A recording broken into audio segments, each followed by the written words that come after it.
You're tuned into the Advocacy Health Podcast. We're here to talk about rare diseases, real people, and the ripple effects of change. Stories that move you, guests who challenge the norm, and vibes that keep it real. Hello everyone, and welcome back to another episode of the ASH Podcast. I'm Omar, and with me, as always, is my co-host Ali. And today's episode is a really special one because we're joined by a fellow incoming med student at TMU who will also be my classmate in a few days. Someone with an inspiring story and a powerful conversation to share. This is Abdullah. Welcome to the ASH Podcast, my friend. You reached out to us recently, and honestly, when Ali and I read your message, we both felt that this could be a really moving conversation. So thank you for trusting us with your story, and yeah, feel free to introduce yourself. No, the pleasure's all mine. Thank you for inviting me. I really look forward to this podcast and to, spread some more awareness about my condition. I was telling Omar over chat actually that I'm not really, I haven't really been vocal about my condition or my journey. So it's really a cool opportunity to sort of step out of my comfort zone and, put myself out there and share some of my, stories and things like that. So hi everyone, my name is Abdullah Haris. I'm incoming MS1 at Toronto Metropolitan University, and I'm super passionate about healthcare accessibility and advocacy overall in terms of disability.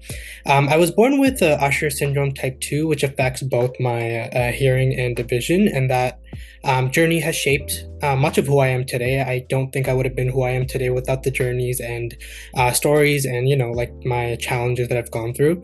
So I'm super grateful, for the lessons that I've learned and shared throughout my life. And so beyond my studies, I've been involved with disability advocacy projects, which I hope we'll get into a little bit more today. I've worked on creating a more safer, more inclusive urban spaces, and I'll share a little bit more about that as well with my Mac Changers Innovation Research Project at McMaster University. And so at the heart of it all, I'm someone who wants to use my experiences to, inspire change and help build a world that's more inclusive for everyone. And yeah, that's a little bit about myself. Thank you so much for introducing yourself. Wait, so did you also go to Mac for undergrad? I did, yeah. I did. Actually, I was going over the group chat with all the incoming MS1s. Yeah, there's a ton from Mac. School, yeah. That's insane. Well, that's interesting. What year were you? Because it'd be interesting if we were like around the same time. No, I actually graduated just this past May, so I finished my undergrad in biochemistry and biomedical sciences. In the Faculty of Health Sciences. Okay, that's cool. So, not that much overlap, but still close, obviously. But to talk about a bit more of your condition, if you don't mind, you can start from the beginning to maybe tell a bit about your diagnosis or what the condition is, if you don't mind explaining to our audience.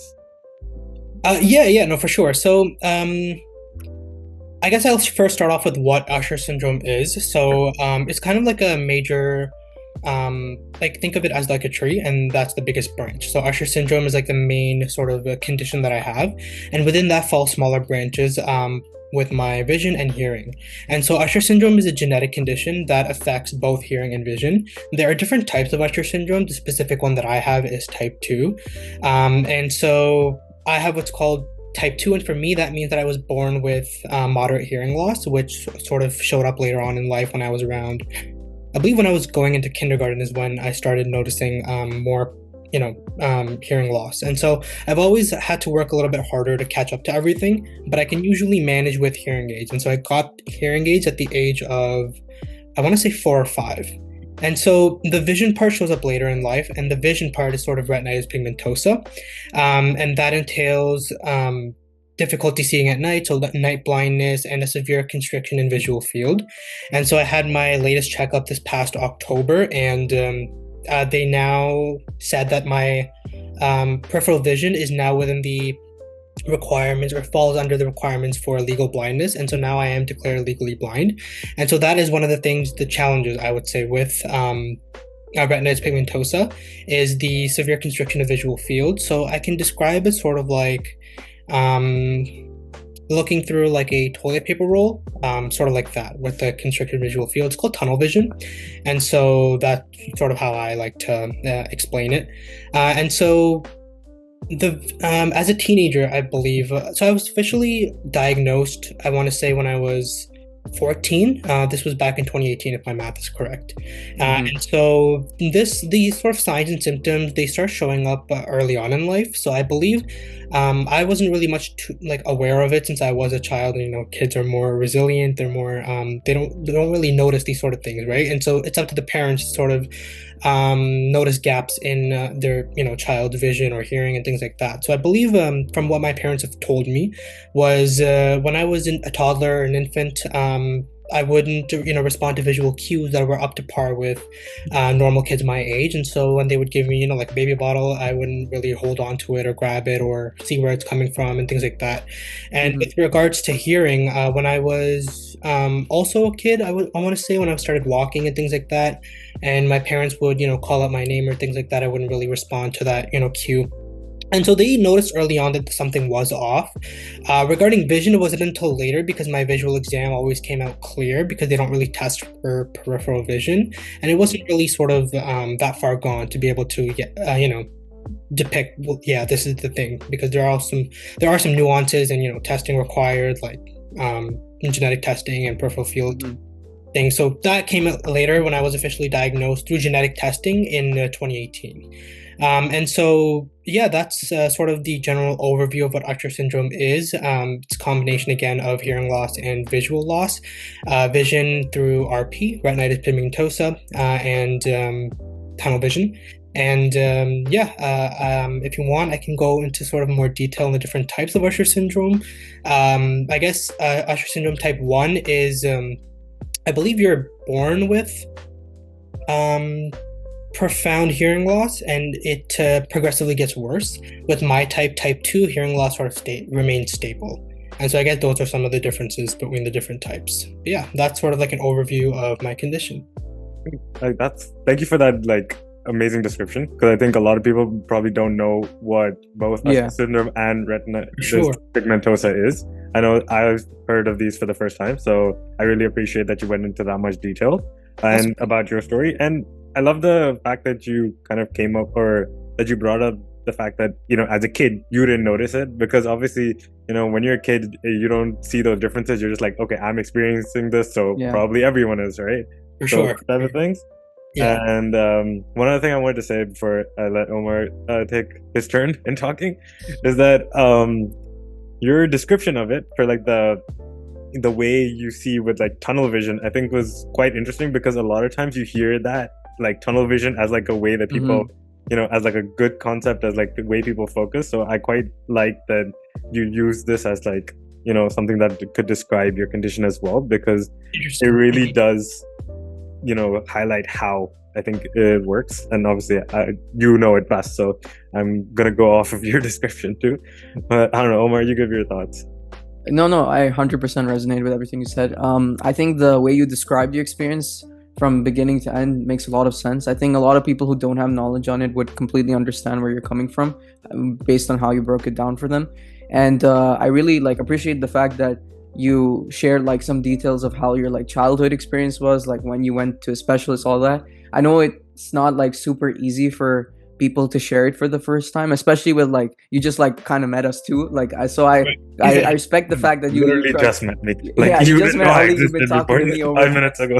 Yeah, so it's just it's a lot of respect for you, given that you were able to do that for us. And I'm sure that there are some listeners who may be out there who also may be diagnosed with this or have something similar. Maybe it's just vision loss or hearing loss.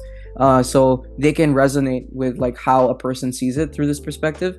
And so I guess tracking a few steps back, talking about you said recently you received the news from your specialist about being declared legally blind. So to be told that you're legally blind now, how was that news when you received it? How did you feel? I imagine it must be sort of an emotional moment, but also informative. So yeah, feel free to share. Yeah, it was interesting because in my case it was a little bit different, where I actually knew from beforehand, the prognosis and where things are going to go eventually.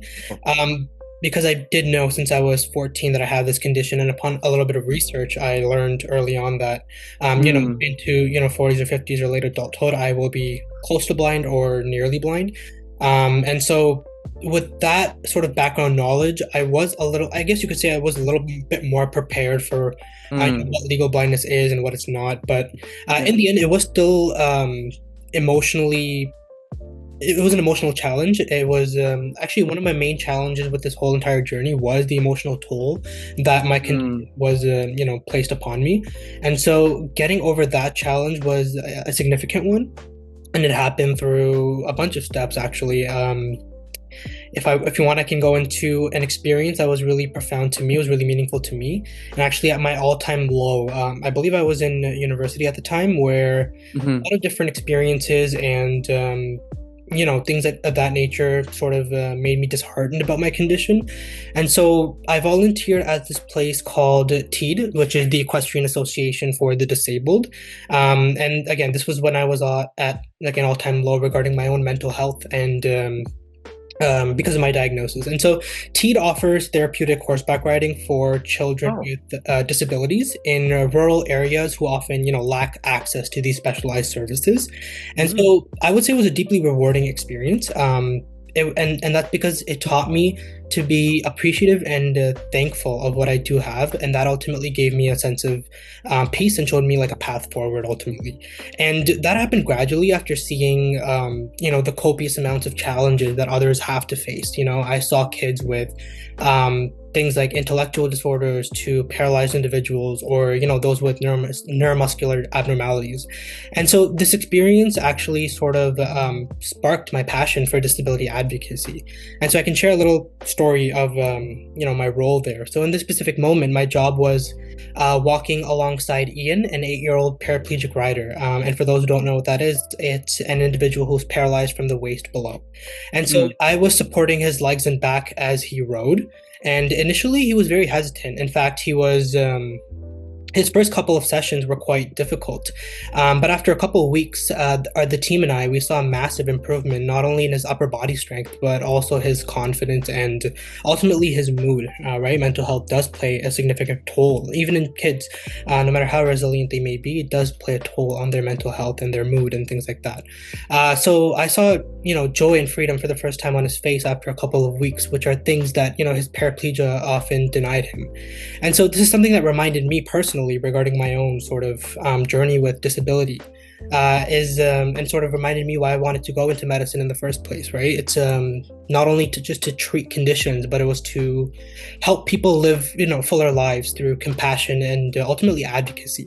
And so, my time at T deepened my empathy. It taught me the value of patience and showed me how small acts of support, especially within the community, can be so powerful, and they can create a huge impact in someone's life. And so circling back to my reaction to the news, it was interesting because I did have that previous experience with children with disabilities, with these hurdles and challenges, and so I was a little bit more prepared, I would say. With that being said, it did also sort of depress my mood, and I was in my fourth year of university. So I always say to my parents that although that last semester of university was, in terms of content, it was the easiest because I was, to everything, education, all that. But on the other hand, it was the most hardest because of that news that I've had to, retain within myself. And so, that was sort of my reaction to the news. Yeah, no, 100%. Like I think like for some people from the outside, it just feels like it could be a black or white reaction. But I think it's just a bunch of factors, a lot of things, especially considering other parts of your identity, being a student, being with your family, and just having that information about your prognosis over time. So it sort of builds up. It's great that you were like sort of prepared for the news. But yeah, I can imagine that like combined with all the other things you're doing in your life, it still would have taken an emotional toll. And your experience with that child also resonates a lot with like some what I've heard from other people who also live with disabilities, and they also choose outlets where they could actually be of support to others, and that kind of resonates with their own story, but also it's a form of healing for themselves too. So your journey to medicine makes a lot of sense, and I think it's very, very valuable. I think you'll make a great physician one day, and it will actually make a huge difference on those people. But yeah, like those are some of my thoughts. I'm really like proud to like see that your journey led to this moment. Ali, any thoughts on that too? I mean, 100% agree. I'm proud and honored to actually hear your story because I think it's a very sort of hard thing to obviously go through, especially the way you said that, you had done your research at like 14 and you had an idea of what your future could be.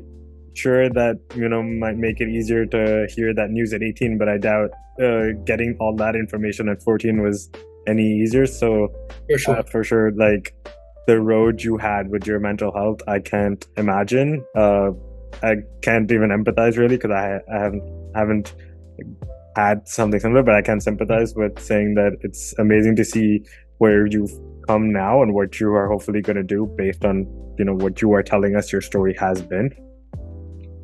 I think with all that we've said and all that you've said about your journey, what really stood out to I think both of us was how you said that this is your first time really talking about your experience in a public space. Mm-hmm. Is there any particular reason why you feel like now is a good time to share your story, or maybe you didn't want to share before, but now you feel more open? Do you feel like there's something that's allowed you to do that more? Yeah, for sure. I think it's a timeline. I think that sort of thing happens not on a whim, but through planning and through a sense of comfort.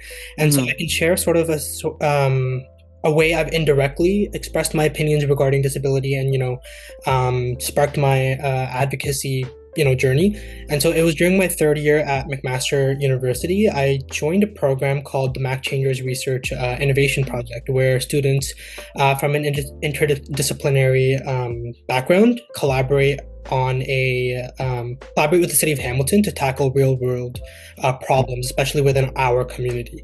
So my interdisciplinary team focused on the United Nations goal of sustainable cities, and within that, road safety, especially for vulnerable road users like children, seniors, and especially people with disabilities. So again, this is one of those projects where I, again, like I said, it was sort of like a pivot point where I started to express myself and my journey into my actions, and so how my sort of journey and my experience with disability translated into my work with disability advocacy. And so back to the project, we discovered that one particular intersection in Hamilton, actually it was near the university, that had a relatively higher accident rate and poor accessibility. And so we designed a prototype for a real-time smart crosswalk system. The system could detect, pedestrians, adjust crossing times, and improve visibility, especially at night.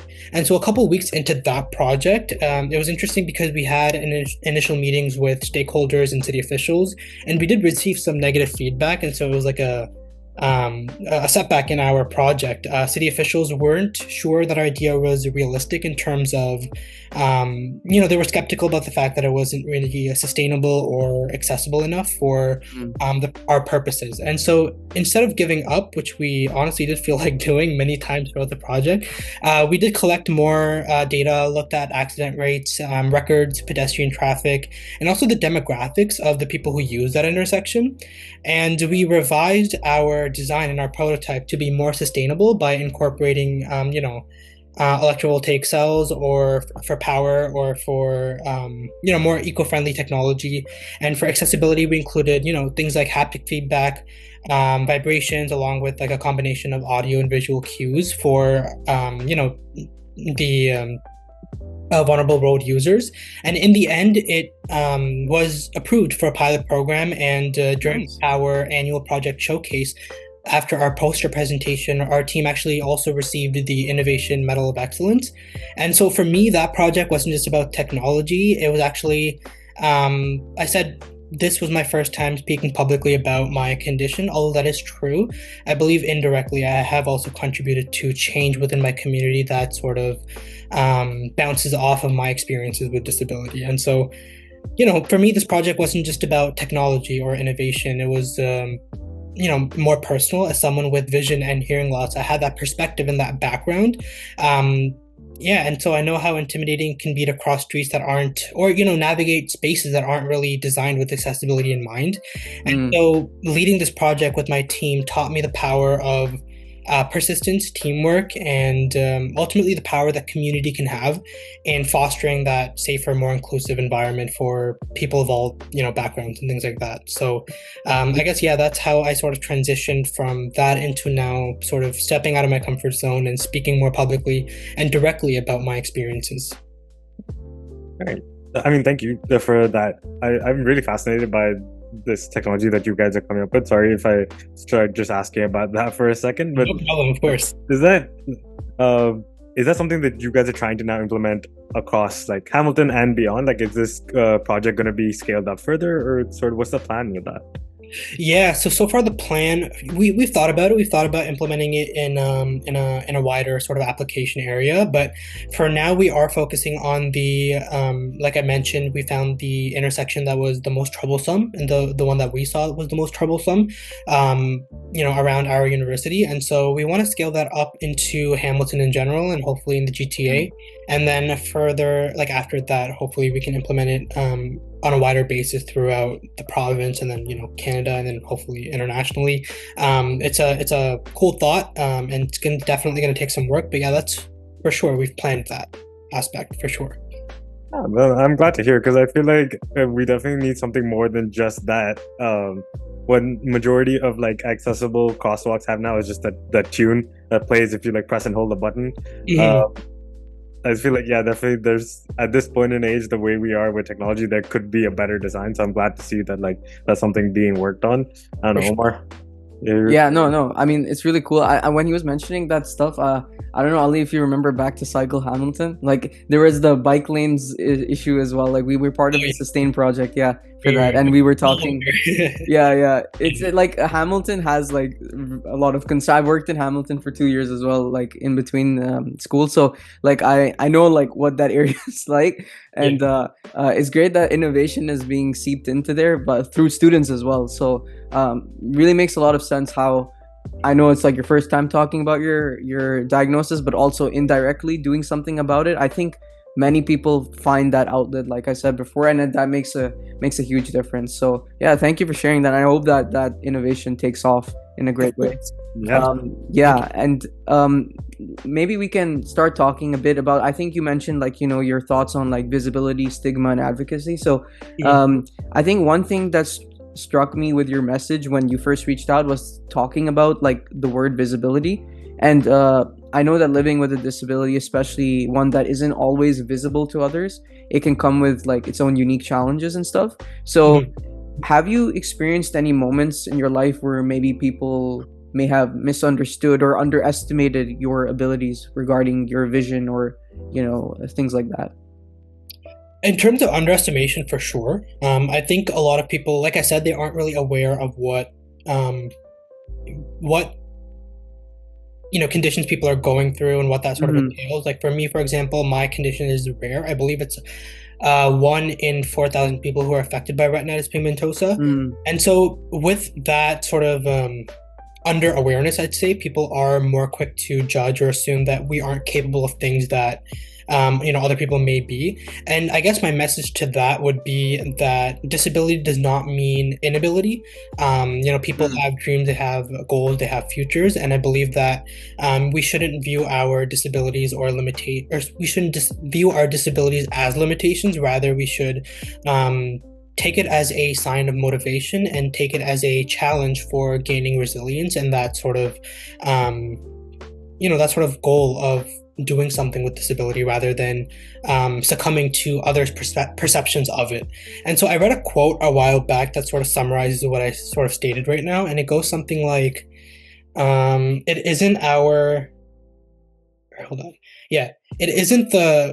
isn't hardship or adversity, rather it's our reaction to that adversity that determines our life's future or shapes our future.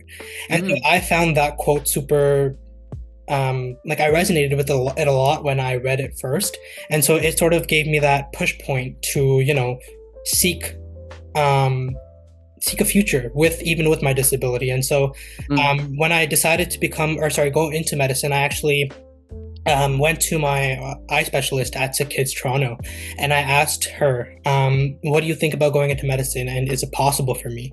So instead of succumbing to that preconceived notion that no, this person can't really go into such a field that requires vision or is visually demanding, I instead sort of did some more research and asked my eye specialist regarding it, and her answer was, yeah, there are many people who I know personally who with your condition are going into this field and they're beyond successful. And I was like, okay, I wasn't expecting that answer, but it's relieving, and it's good to know. So I asked her, what sort of field would you recommend? And she said, well, it's difficult to answer because at this stage in time, at this point in time, your vision is has reached legal blindness. And so what I would recommend is not a field that's so, visually demanding, like I said earlier, such as surgery or, emergency medicine. So in a way, I'm sort of grateful to, God for sort of already choosing my specialty before I could. So I don't really have to. So I'm going into family medicine, hopefully one day.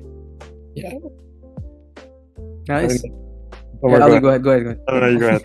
Are you sure? Yeah. You look like you wanted to step in, and I was like, I saw the look on your face. I was like, man, you want to say something? No. Yeah, no. That's thank you so much for sharing that aspect of it. And that quote was amazing. Like, I think that's a mentality that I've been living by, but I just couldn't put it into words. So that was like a really, really great thing. And yeah, like I know that there's this notion, right, that like people with disabilities, like it's really hard.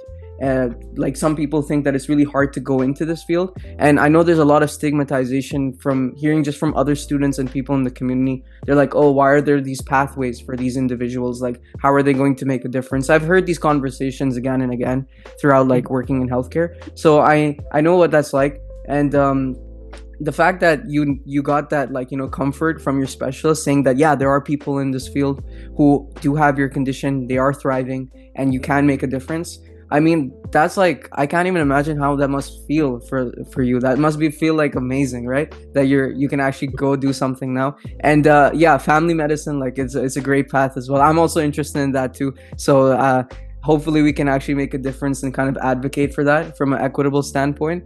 But yeah, Ali, now you can take the lead. Sorry. No, I agree with a lot of what Omar said and with the message that you're trying to give off. I love the quote as well.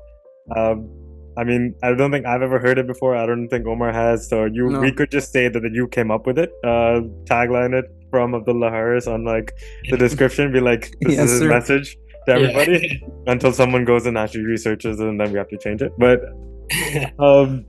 I definitely do like and sort of I'm curious about how you said that, it's kind of like God already chose your specialty for you. Of course, it's amazing to hear that people with your condition, you yourself, are going into this field and are going to make a difference and hopefully do great things.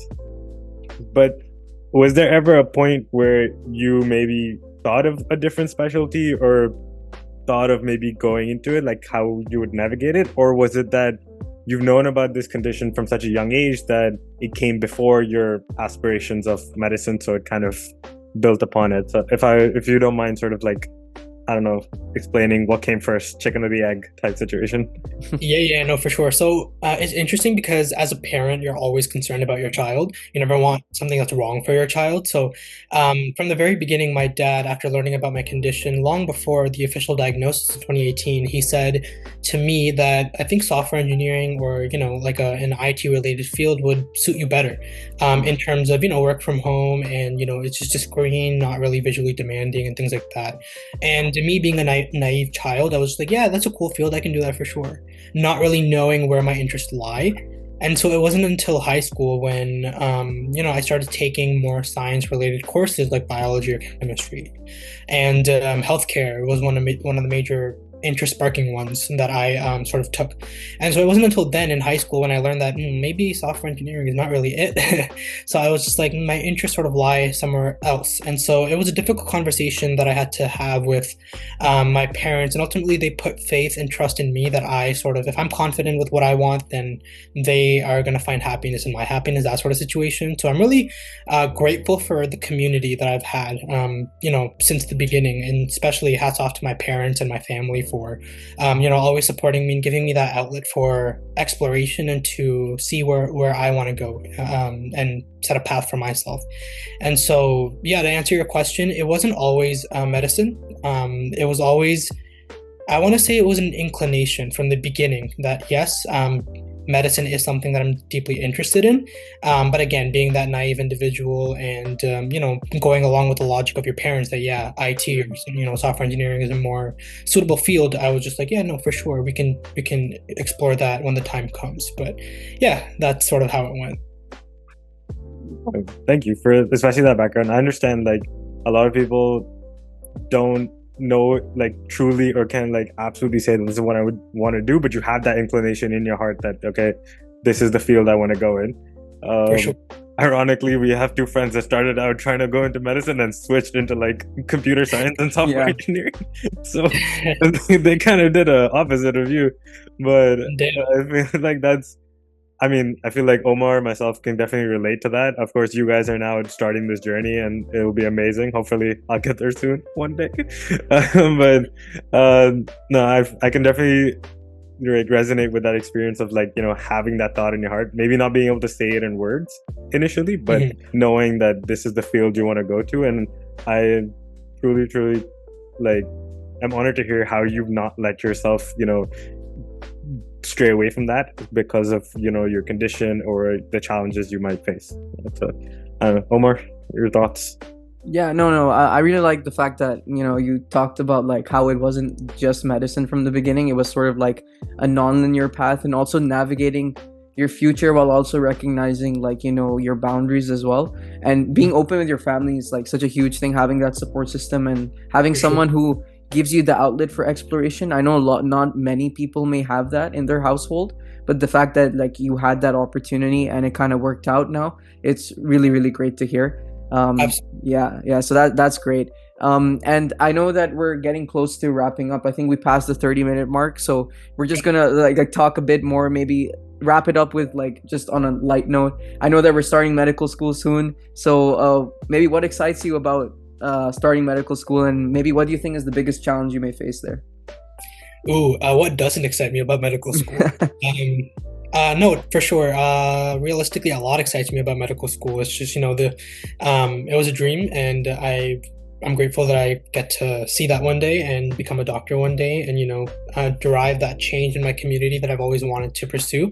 And so it was really interesting applying and of course, I feel like this is with anyone, not just, a personal situation where you have second thoughts about your field. And when I was applying, for sure, it was so mentally draining with all the applications and MCAT and whatnot that it was, I'm honestly just bottom line is I'm grateful that I get to experience it.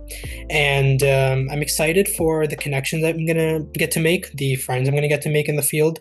I'm excited for the knowledge I'm going to gain. I'm excited for the technical sort of application of my field. I'm excited for medical school in general. Challenges, I feel there are going to be quite a few, like I said, with my legal blindness and whatnot. I definitely will have to reach out to the accommodations office and receive some of those accommodations regarding lab work or anything that's going to be required for myself in that journey. And so I'm grateful. I'm looking forward to those challenges too. I guess one of the things in my journey that I can sort of share right now is that I've learned to sort of accept challenges as not, something to be scared of. It's more so something to accept and to move on and to adapt.